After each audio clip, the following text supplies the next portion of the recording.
Tendre Père, merci Seigneur pour ces moments ô combien importants au cours desquels nous allons écouter ta parole. Seigneur, il t'a plu de nous sauver par la prédication de la croix, qu'il y ait une puissance pour le salut de quiconque croit. Seigneur, merci pour l'œuvre que tu as accomplie pour nous, Seigneur. Toi qui n'as point péché, tu es devenu péché afin que nous devenions en toi justice de Dieu. Tu t'es substitué en nous. Merci Seigneur Jésus. Et donne-nous Seigneur de vivre tous les bénéfices de ta mort et ta résurrection dans nos vies. Au nom puissant de Jésus-Christ, notre Seigneur et Sauveur, nous avons ainsi prié. Amen. Amen. Bien, que le Seigneur soit glorifié.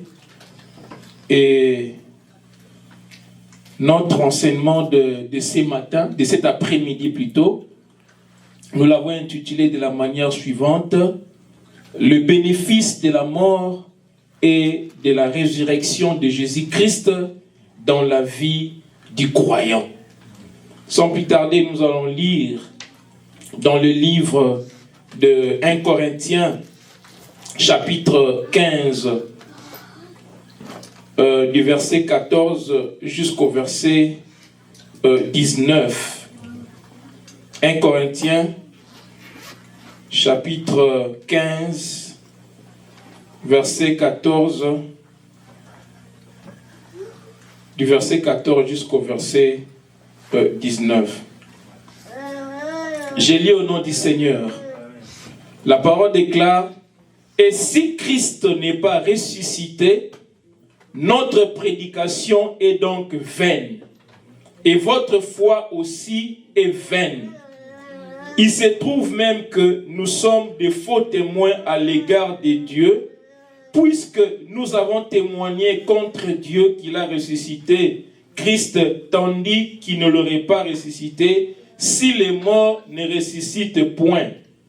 Car si les morts ne ressuscitent point, Christ non plus n'est pas ressuscité. Et si Christ n'est pas ressuscité, votre foi est vaine, vous êtes encore dans vos péchés, et par conséquent aussi, ceux qui sont morts en Christ sont perdus. Si c'est dans cette vie seulement que nous espérons en Christ, nous sommes les plus malheureux de tous les hommes. La résurrection de Jésus, c'est les Amen de Dieu. C'est l'Amen de Dieu parce qu'il a approuvé l'œuvre que Jésus-Christ a accomplie sur la croix. La résurrection de Jésus, c'est le très bien de Dieu, le très bon.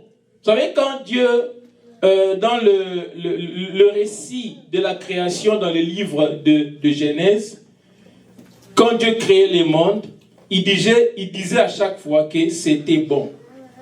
C'était bon. Il a créé les plantes, il a créé les animaux. Il disait toujours que c'était bon. Mais lorsqu'il a créé l'homme, Dieu a dit que c'était très bon. Pourquoi? Parce que l'homme est le chef-d'œuvre de la création de Dieu. L'homme est la création principale. Voilà pourquoi Dieu a dit que c'était très bon lorsqu'il a créé l'homme, le 6e jour.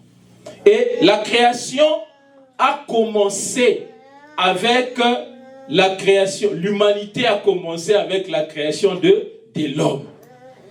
Vous voyez? Alors, la nouvelle création a commencé avec la résurrection de Jésus. La nouvelle création, la création régénérée a commencé avec la résurrection de Jésus. Car la Bible dit que le premier homme, Adam, devint une âme vivante. Mais le dernier homme, le dernier Adam, Christ, est devenu un esprit vivifiant. Le dernier Adam est devenu un esprit vivifiant. Donc, avec la résurrection de Jésus, l'humanité régénérée a commencé. La nouvelle création a commencé. Parce que Christ est devenu un esprit vivifiant qui donne la vie à tout celui qui croit en lui.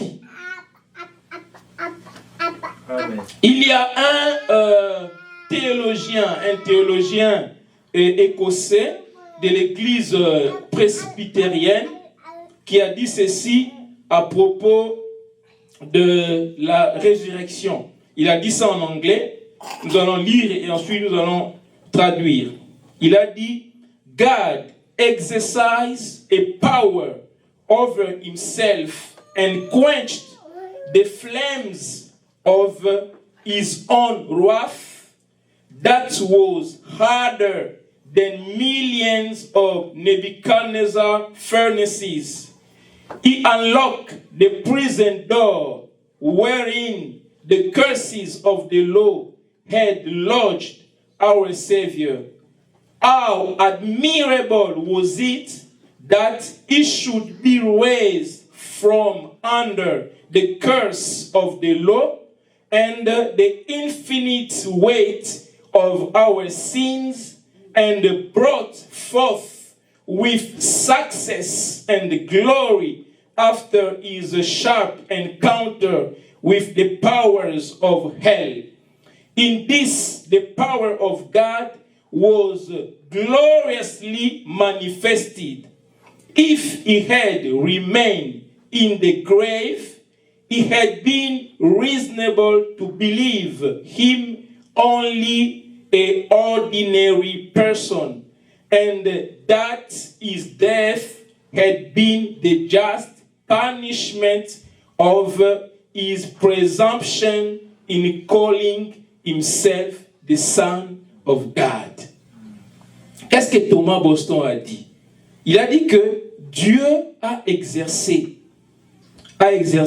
un pouvoir sur lui-même et il a éteint les flammes de sa propre colère.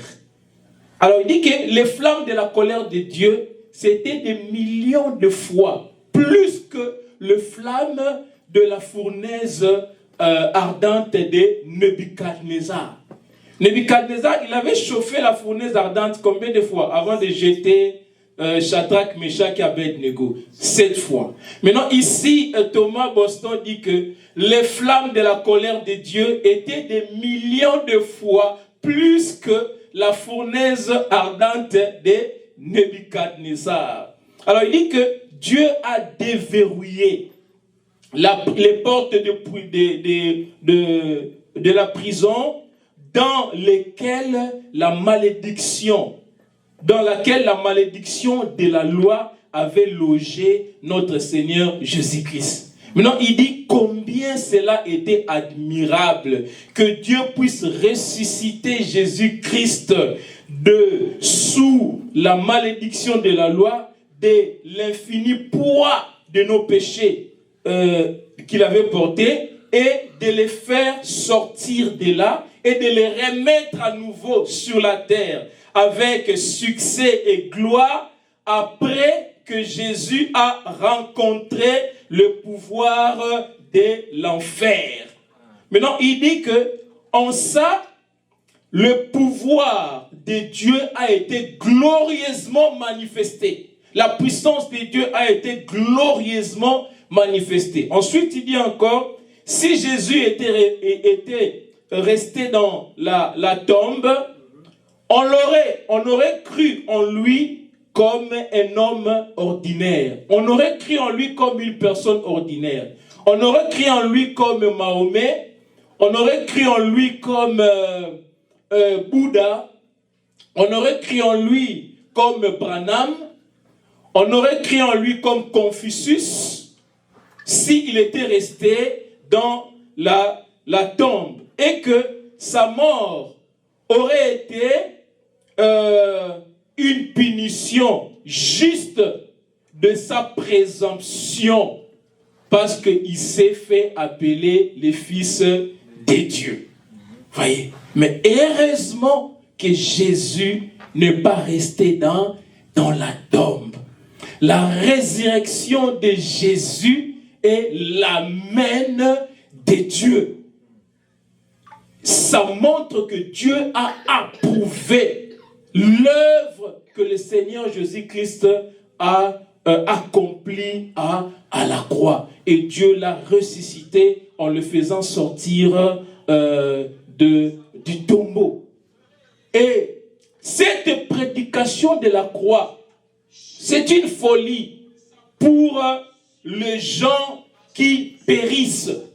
Mais pour nous qui sommes sauvés, c'est la puissance de Dieu. Vous savez, les gens cherchent la puissance dans autre chose.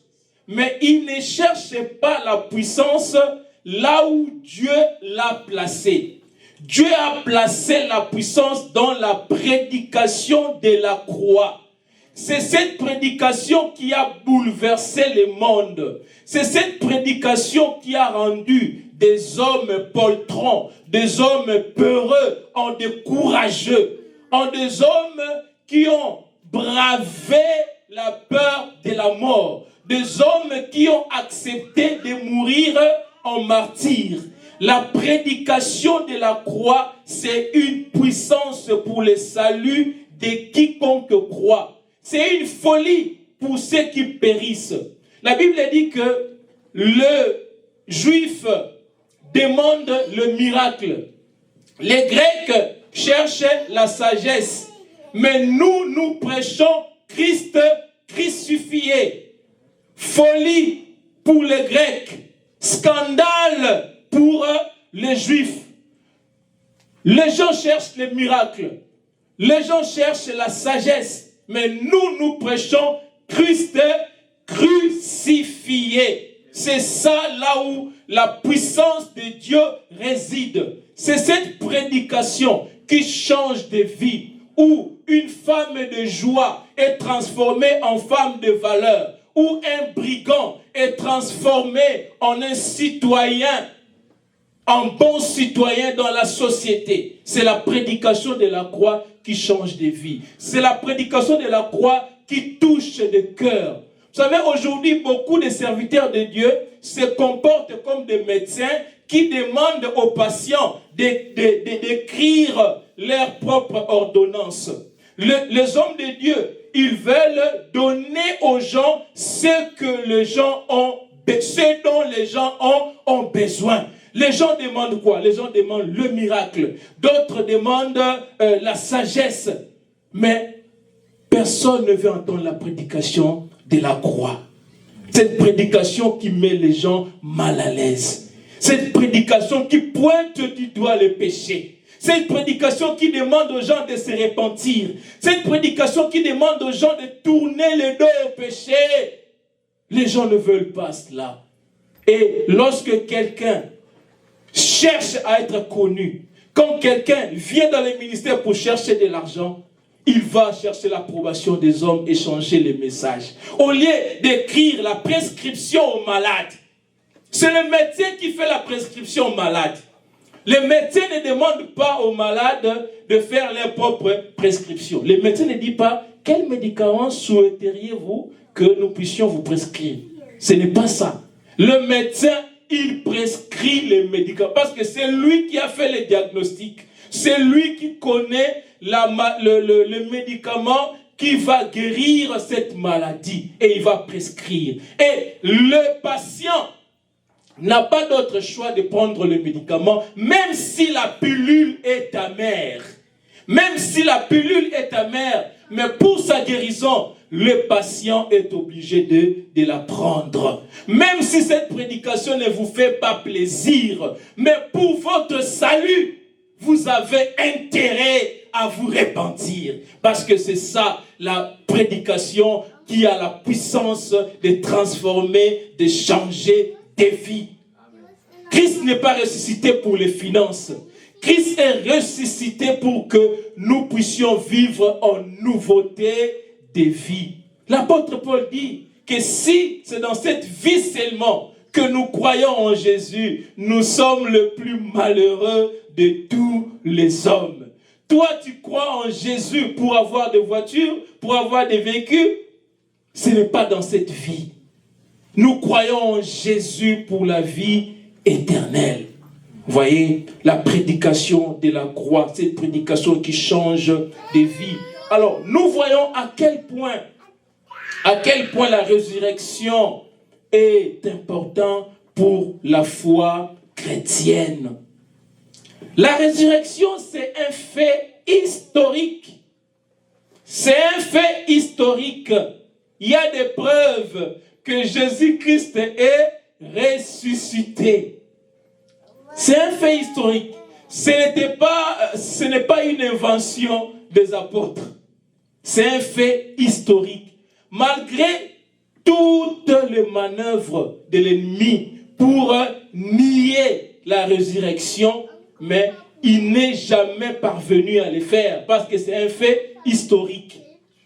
L'ennemi a commencé à manigancer pour nier la résurrection de Jésus dès les jours même de la résurrection de Jésus. Parce que les pharisiens, ils ont remis de l'argent aux soldats pour aller mentir. Vous voyez, pour mentir que non, les disciples ont volé le corps de Jésus pendant qu'eux, ils dormaient. Maintenant, moi, je me suis posé la question. Les disciples ont volé le corps de Jésus pendant que vous dormiez. Comment l'avez-vous vu, vous qui dormiez? Comment vous avez vu que les disciples ont volé le corps de Jésus alors que vous dormiez? Comment l'avez-vous vu? Voyez, donc l'ennemi a commencé à manigancer pour nier la résurrection de Jésus dès le premier jour de la résurrection. Amen. Les pharisiens ont corrompu les gardes pour mentir que Jésus n'était pas ressuscité et que son corps aurait été volé. La résurrection, c'est un fait historique. Il y a des preuves. Les historiens, en leur âme et conscience, ils savent que Jésus est bel et bien ressuscité. Mais ils sont obligés de nier. Ils sont obligés de nier. Parce que si vous affirmez cela, vous allez vous attirer la moquerie. Vous ne serez pas accepté par vos pairs. Vous ne serez pas accepté par les autres. Alors, comme les gens ont peur d'être traités de fous, ils renient la résurrection parce qu'ils veulent l'approbation des hommes. Vous savez, être traité de fou, c'est un honneur. Être traité de fou pour Jésus, c'est un honneur. Aussi longtemps que vous n'êtes pas encore traité de fou par les gens de ce monde, ça veut dire que vous n'êtes pas encore converti. Ça veut dire que vous n'êtes pas encore devenu enfant de Dieu. Mais si vous prêchez la prédication de la croix, vous devez être traité pour fou par les gens de ce monde. Vous voyez, aujourd'hui, à cause de la peur d'être traité de fou, les chrétiens ne veulent pas prêcher la prédication de la croix. Ils ont honte de prêcher la prédication de la croix parce qu'ils ne veulent pas être traités de fous par les gens de ce monde. La prédication de la croix, c'est un fait historique et on ne peut pas le nier parce qu'il y a des preuves. Il y a des preuves qui attestent que Christ est bel et bien ressuscité. C'est un fait historique, c'est indéniable, c'est dogmatique, c'est axiomatique. Donc c'est irréfutable. On ne peut pas rejeter la résurrection de de Jésus. C'est indéniable, c'est dogmatique, c'est axiomatique. On ne peut pas les rejeter. C'est irréfutable. Jésus est bel et bien ressuscité. Et c'est ce que l'apôtre Paul nous enseigne dans ces passages de 1 Corinthiens chapitre 15 verset 14 que nous avons lu tantôt. Alors, l'apôtre Paul nous dit que au verset 14, il dit « Et si Christ n'est pas ressuscité, notre prédication est donc vaine et votre foi est vaine. » Donc, si Jésus n'est pas ressuscité, donc il n'y a aucun bénéfice dans la chrétienté. Il n'y a aucun bénéfice dans le christianisme. Donc, notre foi est vaine. Alors, il dit, il se trouve même que nous sommes des faux témoins à l'égard de Dieu. Donc, si Christ n'est pas ressuscité, ça veut dire, nous sommes des faux témoins de Jéhovah.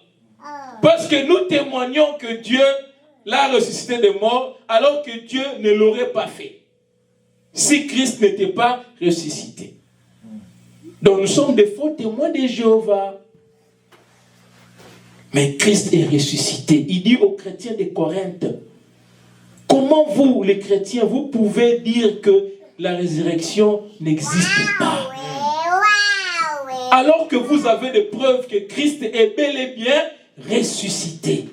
Voyez. Donc la résurrection est bel et bien un fait historique. C'est un fait historique. Donc il n'y a pas, ça ne peut pas être nié.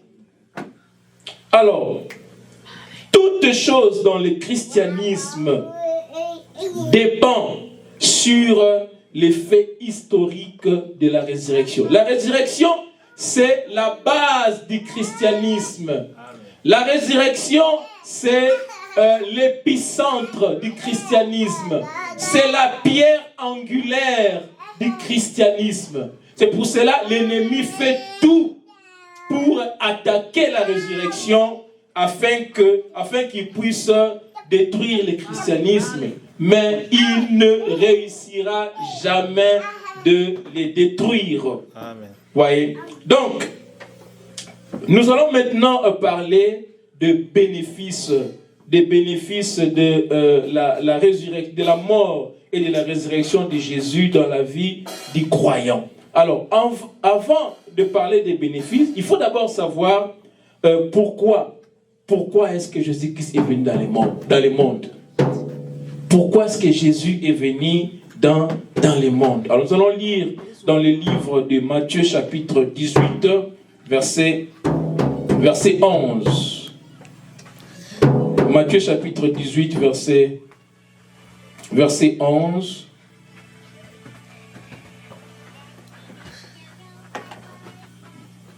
Je lis au nom du Seigneur.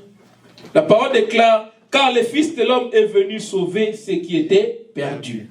Donc Jésus est venu pour sauver ce qui était perdu. Prenons encore Luc chapitre 19, verset 10. Luc chapitre 19, verset 10.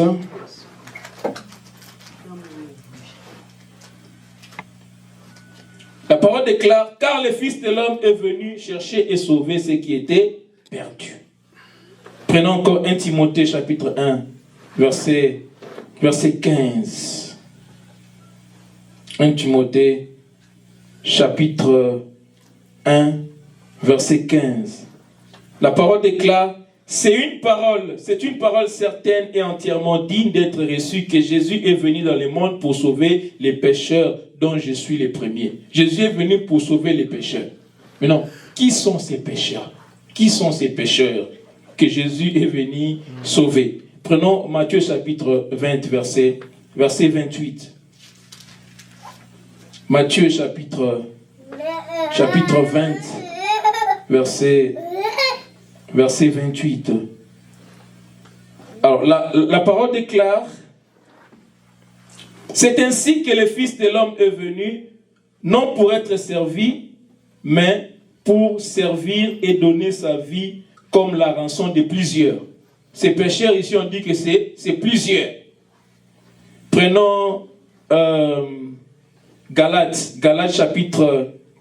chapitre 1, verset 4. Galates, chapitre 1, verset 4. La parole déclare,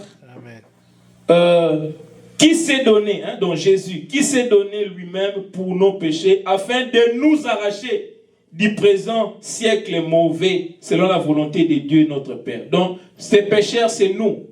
Dans Matthieu 20, 28, on a dit que ces pécheurs sont plusieurs. Ici, dans Galates, on dit ces pécheurs, c'est nous. Il est venu pour nous racheter.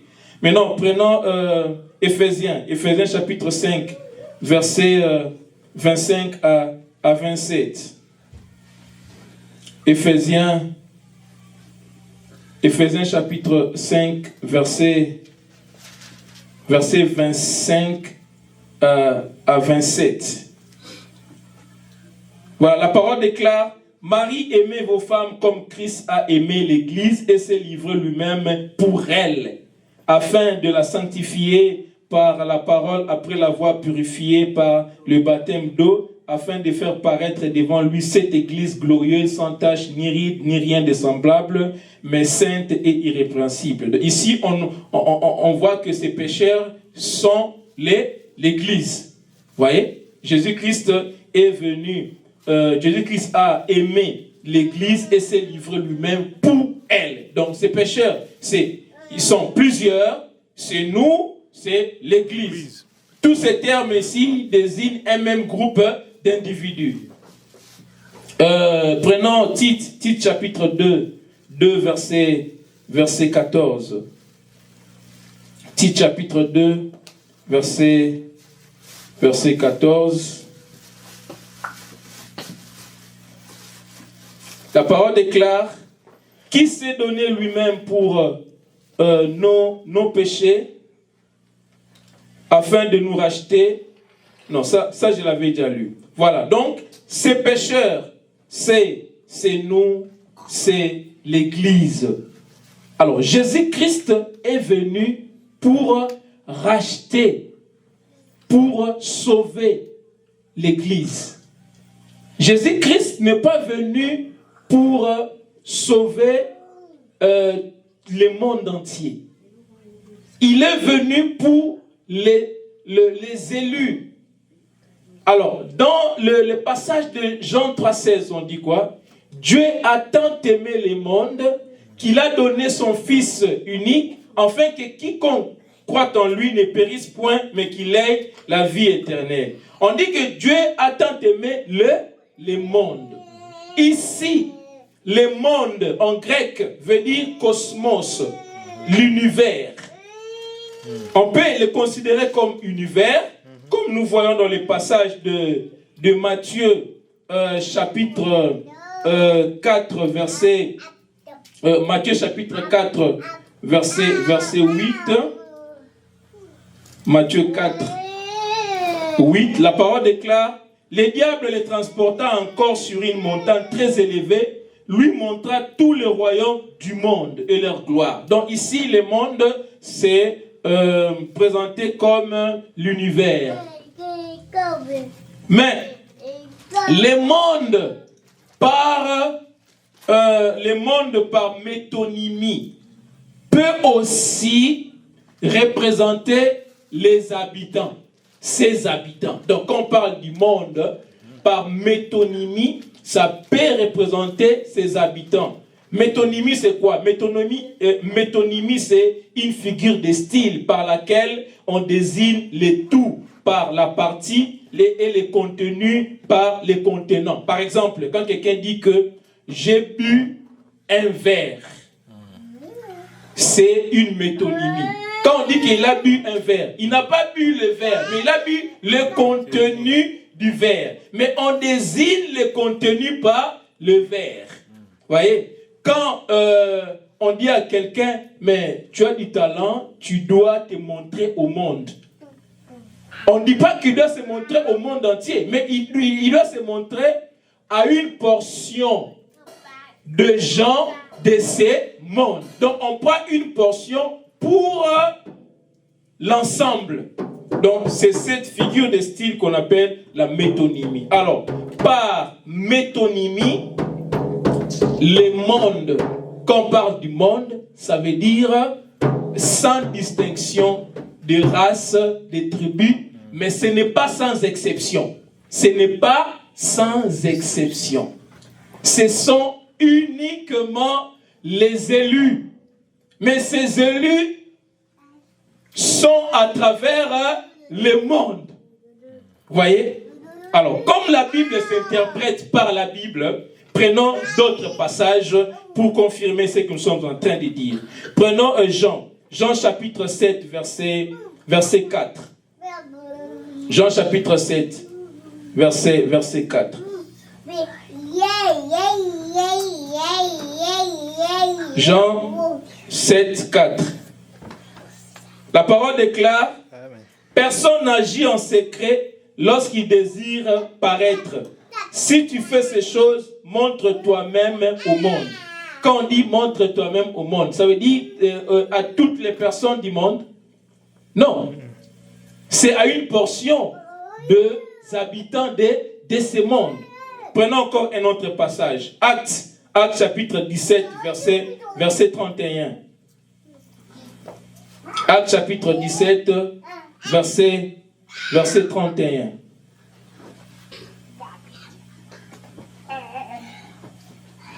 Ici, la parole déclare: parce qu'il a fixé un jour où il jugera le monde selon la justice, par l'homme qu'il a désigné, c'est dont il a donné à tous une preuve certaine en les ressuscitant des morts. On dit que Dieu a fixé un jour où il jugera le monde. Est-ce que nous, les enfants de Dieu, nous les chrétiens, nous serons jugés? Nous serons jugés par Dieu? Non, mais si on dit le monde, donc ça veut dire, au verset 16, quand on dit que Dieu a tant aimé le monde, c'est le monde sans distinction, mais pas sans exception. Dieu a tant aimé le monde, il a aimé les élus. Quand on dit ici, Dieu va juger le monde, il va juger les incroyants. Mais il ne va pas juger les élus. Les enfants de Dieu ne seront pas jugés. Donc ici, c'est par métonymie. Quand on dit que Dieu a tant aimé le monde, ce n'est pas que Dieu a aimé le monde entier. Dieu a aimé les élus, l'Église. Parce que Jésus, dans Éphésiens chapitre 5, verset 25, on dit que Jésus a aimé l'Église et il s'est donné lui-même pour elle. Vous voyez, prenons encore 1 Jean. Non, prenons d'abord 2 Corinthiens, chapitre 5, verset 19. 2 Corinthiens, chapitre 5, verset 19. 2 Corinthiens, chapitre 5, verset 19. La parole déclare: car Dieu était en Christ, réconciliant le monde avec lui-même, en n'imputant point aux hommes leurs offenses, et il a mis en nous la parole de la réconciliation. On dit que Dieu était en Christ, réconciliant le monde. Quand on parle de monde, là, c'est qui? Réconciliant le monde avec lui-même. Est-ce que tout le monde dans ce monde est réconcilié avec Dieu? Non. Seulement les élus. Réconciliant le monde. Donc ici, on parle des élus. C'est la métonymie. On prend une portion des habitants pour représenter les tout. Prenons encore 1 Jean chapitre 2. Je donne tous ces passages pour que ce soit clair. Parce que la Bible s'est traduite par la Bible. 1 Jean chapitre 2, verset 2. La Bible s'interprète par la Bible. 1 Jean chapitre 2, verset 2. 1 Jean chapitre 2, verset 2. Voilà, ici la parole déclare: il est lui-même une victime expiatoire pour nos péchés, non seulement pour les nôtres, mais aussi pour ceux du monde entier. Vous voyez? Pour ceux du monde entier. Est-ce que toutes les personnes dans ce monde iront au ciel? seront sauvés? Non. Donc ça veut dire une portion de gens qui habitent dans ce monde. Maintenant, prenons 1 Jean chapitre 5, verset 19. 1 Jean 5, 19. 1 Jean 5, 19, la parole déclare: nous savons que nous sommes de Dieu et que le monde entier est sous la puissance du malin. Nous sommes de Dieu, mais le monde entier est sous la puissance du malin. On dit le monde entier. Est-ce que nous qui sommes de Dieu, nous sommes sous la puissance du malin? Nous ne sommes pas sous la puissance du malin. Mais on dit ici que le monde entier est sous la puissance du malin. Donc, c'est le monde entier sans exception, sans distinction. Sans distinction de race, de tribus, mais pas sans exception. À l'exception des enfants de Dieu. Vous voyez? Alors, la foi que nous avons, c'est Dieu lui-même qui nous a fait grâce de croire en Jésus-Christ et de souffrir pour lui. La foi, comme tous les dons de l'esprit, la foi aussi c'est un don. Prenons Philippiens. Philippiens chapitre 1 verset 29. Philippiens chapitre 1 verset 29. Voilà. La parole déclare: car il vous a été fait la grâce par rapport à Christ, non seulement de croire en lui, mais encore de souffrir pour lui. Il vous a été fait quoi? La grâce de croire en Christ et de souffrir pour lui.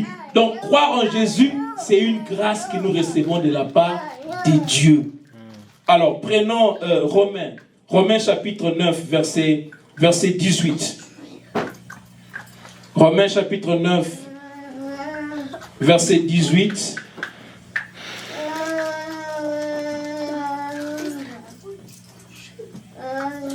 Ici la Bible dit: ainsi il fait miséricorde à qui il veut et il endurcit qui il veut.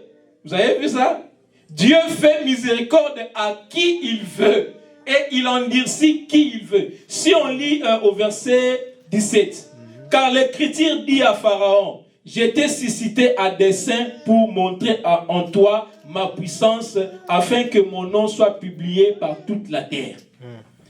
Au verset 18, on dit: et ainsi il fait miséricorde à qui il veut et il endurcit qui il veut. Dieu a suscité Pharaon à dessein, afin que sa gloire soit démontrée à travers toute la terre. Et il fait grâce à qui il veut, il endurcit qui il veut. C'est lui-même qui a endurci les cœurs des pharaons. Jusqu'à un moment donné, lui-même aussi, il a ouvert les cœurs des pharaons. Donc il fait grâce à qui il veut, il endurcit qui il veut. Maintenant, l'apôtre Paul, il anticipe une question au verset 19. Il dit: tu me diras. Là, il anticipe une question. Il sait que cette question allait être posée. Maintenant, il anticipe. Il dit: tu me diras, pourquoi blâme-t-il encore? Car qui est-ce qui résiste à sa volonté? Beaucoup vont dire: bon, si Dieu, il fait grâce à qui il veut, il résiste, il endurcit qui il veut, mais pourquoi il blâme encore les gens? Pourquoi blâme-t-il encore? Maintenant, l'apôtre Paul dit ici: ô homme, toi plutôt, qui es-tu pour contester avec Dieu? Donc l'apôtre Paul dit: tais-toi. Tu ne peux pas contester avec Dieu. Tais-toi. C'est ça la vérité. Beaucoup de gens, ils veulent dédouaner Dieu de sa responsabilité d'envoyer les gens en enfer. On ne peut pas, c'est l'évangile, ne cherchez pas à dédouaner Dieu de sa responsabilité. On ne peut pas les dédouaner. Parce que Dieu, il n'a pas de plan A et de plan B. Dieu a permis à ce que le péché entre dans la terre, sur la terre. Dieu a permis. C'était dans son plan que l'humanité allait être une humanité déchue et il allait racheter les élus. C'était dans son plan. Et que les uns allaient être en enfer, les autres au ciel. C'était dans son plan. Mais là, on ne peut pas chercher à défendre Dieu. Il est souverain. On ne peut pas chercher. On dit que, qui es-tu? L'apôtre Paul dit, ô homme, toi plutôt, qui es-tu pour contester avec Dieu? Regardez le verset suivant. Il dit, le vase d'argile dira-t-il à celui qui l'a formé, pourquoi m'as-tu fait ainsi? Est-ce que le vase va dire que pourquoi tu m'as fait ainsi? Il dit, le potier n'est-il pas maître de l'argile pour faire avec la même masse un vase d'honneur et un vase d'un usage vil? Et que dire si Dieu, voulant montrer sa colère et faire connaître sa puissance, a supporté avec une grande patience des vases de colère formés pour la perdition? Et s'il a voulu faire connaître la richesse de sa gloire envers des vases de miséricorde qu'il a d'avance préparés pour la gloire, ainsi nous a-t-il appelés, non seulement d'entre les Juifs, mais encore d'entre les païens. Voilà. Donc, Dieu est souverain. Qui es-tu pour contester avec Dieu? Il fait grâce à qui? Voilà pourquoi lorsqu'on comprend ces choses, il n'y a pas la place à l'orgueil. Parce que la grâce, la foi, c'est une grâce qui nous a été accordée. Voilà pourquoi cela nous inspire l'adoration, ça nous inspire l'humilité, ça nous inspire le respect, la crainte de Dieu. Quand on comprend ces choses, on réalise que Dieu m'a choisi. Je ne sais pas la raison pour laquelle le Seigneur m'avait choisi, mais Dieu m'a choisi par amour. Alléluia. Amen. Voilà. Alors maintenant, nous allons parler du premier bénéfice. C'était important que je puisse marteler sur ce point avant d'aborder le premier bénéfice que nous avons en Jésus, le premier bénéfice de la mort et de la résurrection de Jésus dans la vie du croyant. Alors le premier bénéfice, c'est la réconciliation. C'est la réconciliation avec Dieu, parce que le Seigneur Jésus, il a supprimé l'hostilité qu'il y avait entre Dieu et nous. Il a supprimé l'hostilité. Parce que dans Romains 5, 10, on dit que alors que nous étions encore pécheurs, nous avons été réconciliés avec Dieu par la mort de son Fils. Donc, Jésus-Christ a enlevé, il a supprimé l'hostilité qu'il y avait entre Dieu et nous avons été réconciliés avec Dieu par la mort de Jésus-Christ.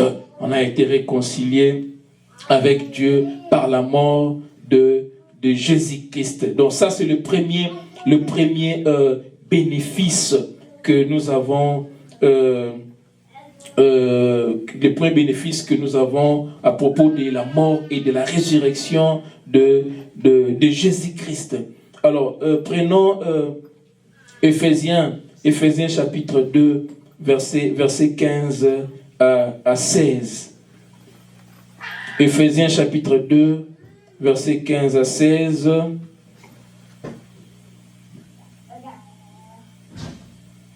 Eh bien, la parole déclare: l'inimitié ayant été anéantie par sa chair, la loi des ordonnances dans ses prescriptions, afin de créer en lui-même avec les deux un seul homme nouveau en établissant la paix. Donc, Dieu a supprimé l'inimitié qu'il y avait entre nous et lui, et l'inimitié qu'il y avait entre les Juifs et le païen. Parce qu'en Jésus-Christ, il n'y a plus cette inimitié.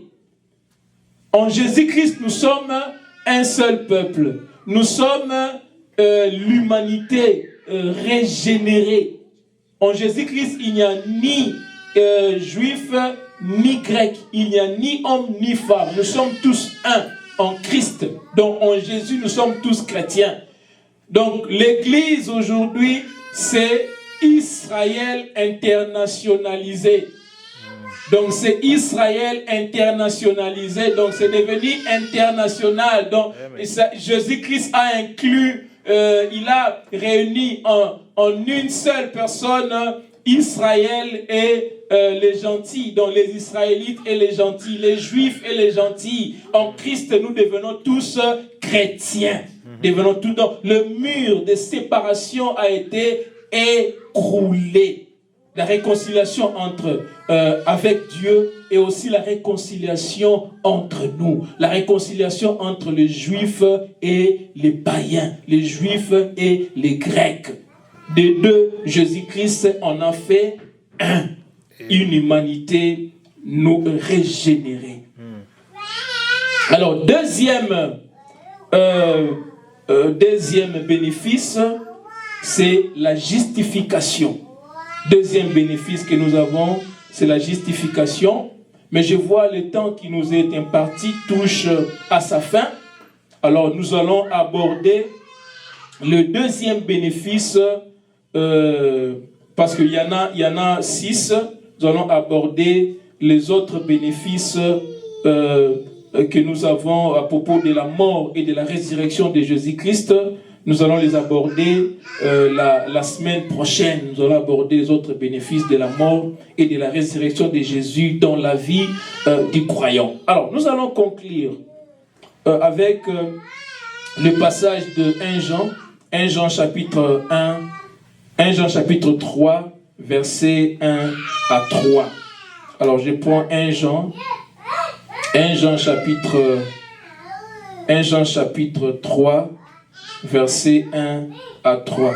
J'ai lu le nom du Seigneur. Amen. Voyez quel amour le Père nous a témoigné pour que nous soyons appelés enfants de Dieu. Et nous le sommes. Si le monde ne nous connaît pas, c'est qu'il ne l'a pas connu. Bien-aimés, nous sommes maintenant enfants de Dieu et ce que nous serons n'a pas encore été manifesté. Mais nous savons que lorsque cela sera manifesté, nous serons semblables à lui parce que nous le verrons tel qu'il est. Et quiconque a cette espérance en lui se purifie comme lui-même est pur. L'apôtre Jean, il s'exclame ici. Il dit en disant, voyez quel amour le Père nous a témoigné pour que nous soyons enfants de Dieu. Il nous a tellement aimés qu'il a envoyé son Fils unique. Il n'a même pas épargné son Fils unique, mais il a envoyé son Fils unique. C'est Dieu qui a tué Jésus. Vous voyez? Parce que, oui, c'est Dieu qui a tué Jésus. Les gens accusent les Juifs. D'autres disent, c'est les Juifs qui l'ont tué.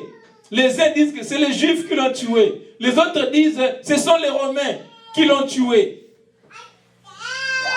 En réalité, c'est Dieu qui a exécuté Jésus. Parce que c'est Dieu qui est le juge du monde.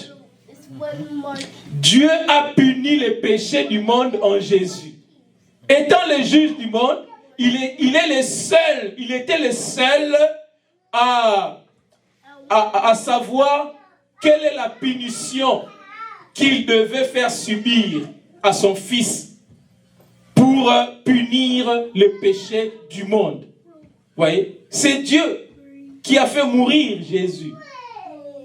Les Juifs, les Romains, ils étaient des gens qui ont joué des rôles. Dieu les a utilisés pour que ses plans soient accomplis.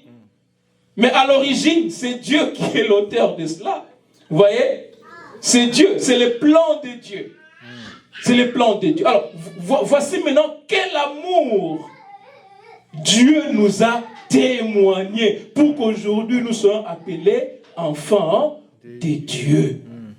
Vous voyez? Lui qui n'a point péché, Jésus qui n'a point péché, il est devenu péché, afin que nous devenions en lui justice de Dieu. Dieu a puni les péchés en Jésus et de la manière la plus sévère. La plus sévère. Dieu a exécuté son propre Fils. Amen. Voyez, pour que nous soyons sauvés. Alors, c'est lui qui a cette espérance en lui. Qu'est-ce qu'il fait? Il se purifie. Si nous avons cette espérance en nous, nous devons nous purifié comme lui-même est pur. Alors nous allons prier. Seigneur, nous avons compris quel amour que tu nous as témoigné pour que nous soyons appelés enfants de Dieu. Père, aide-nous à nous purifier, Seigneur, tendre Père.